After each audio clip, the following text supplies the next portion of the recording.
ভিক্ষুক রাস্তা দিয়া যায় আর জমিদারের পুত্রবধূও যায়। একজন সামনের থেকে আসতেছে, একজন সামনের দিকে যাইতেছে। দুইজনের ক্রসিং এর সময় ভিক্ষুকের গায়ের কাদা জমিদারের পুত্রবধূর গায়ে লেগে গেছে।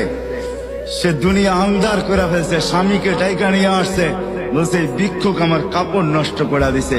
সে শুধু ভিক্ষুক ছিল না, বৃদ্ধ ছিল।